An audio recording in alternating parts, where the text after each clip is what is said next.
Hello guys, রেশু কিচেনে সবাইকে স্বাগতম। তো আজকে আপনাদের বানিয়ে দেখাবো মুরগির মাংস কীভাবে রান্না করবেন। দেশি মুরগির মাংস এভাবে একবার বাড়িতে রান্না করে দেখুন, খুব ভালো লাগবে এবং খুব টেস্ট হবে। আশা করি ভিডিওটা ভালো লাগবে, দেখতে থাকুন। আমি এখানে হাফ কিলোর মতো দেশি মুরগির মাংস নিয়েছি, আর একদম পরিষ্কার করে এভাবে ধুয়ে নেবেন। তো বন্ধুরা, নতুন হয়ে থাকলে চ্যানেলটি সাবস্ক্রাইব করে দেবেন আর পাশে থাকা বেল আইকনটি ক্লিক করে দেবেন।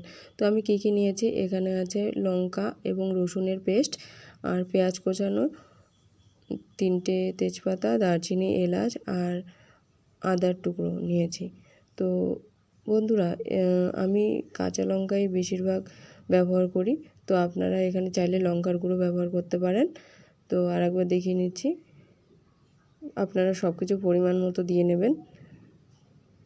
আর এখানে হচ্ছে দারচিনি আর এলাচটা আমি টুকরো করে নিলাম। তো আপনারা এভাবে পারলে গুঁড়ো করে নেবেন বা গুঁড়োও দিতে পারেন।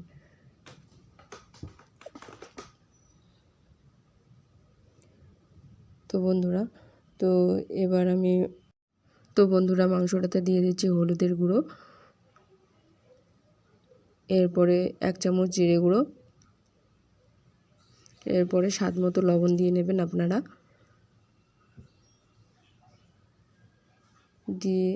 এরপরে দিয়ে দিচ্ছি সানরাইজ গরম মশলা। তো গরম মশলা অবশ্যই লাগবে মুরগির মাংস রান্না করতে। একটু ভালো সানরাইজের গরম মশলাই ব্যবহার করার চেষ্টা করবেন।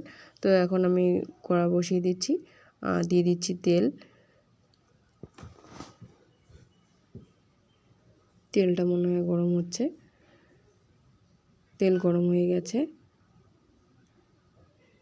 গরম হয়ে গেলে এভাবে একটু নাড়িয়ে দেবেন।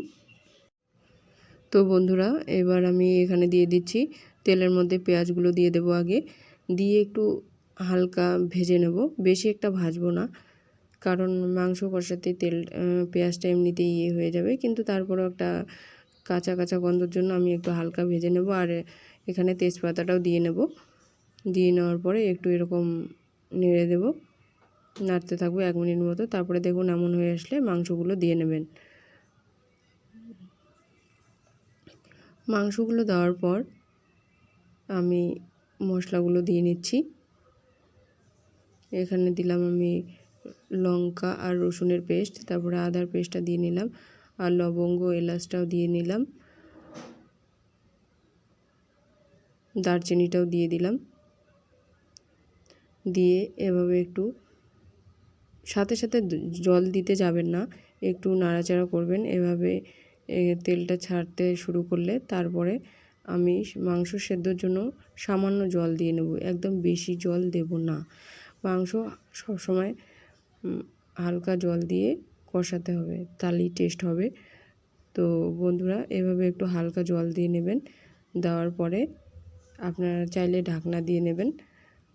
যদি জলের পরিমাণ বেশি দিয়ে ফেলেন তাহলে ঢাকনা কখনোই দেবেন না। তো মাংসটা সেদ্ধর জন্য আমি একটু সামান্য জল দিয়ে নেব। তো এই দেখুন, আমি জলের পরিমাণ এতটা দিয়েছি, কারণ দেশি মুরগির মাংস একটু সেদ্ধ করতে টাইম লাগে। তো আমি এভাবে, এই যে জলটা শুকিয়ে গেল, এবার মাংসটা ভালোভাবে কষিয়ে নেবেন। এই দেখুন, একটা খুব সুন্দর কালার এসছে আর তেল ছড়াচ্ছে একদম। এখানে ভালো কালার বোঝা যাচ্ছে না, তো আপনারা বাড়িতে বানিয়ে দেখতে পারবেন, খুব সুন্দর একটা কালার আসবে। আর কাঁচা লঙ্কা দিয়েছি, তার জন্য কালারটা এরকম হয়েছে। নাহলে একদম পুরো লাল হয়ে যেত আমি যদি লঙ্কার গুঁড়ো ব্যবহার করতাম। তো আমি কাঁচা লঙ্কাই ব্যবহার করি বেশিরভাগ, কারণ অনেকে গ্যাসের সমস্যা থাকে।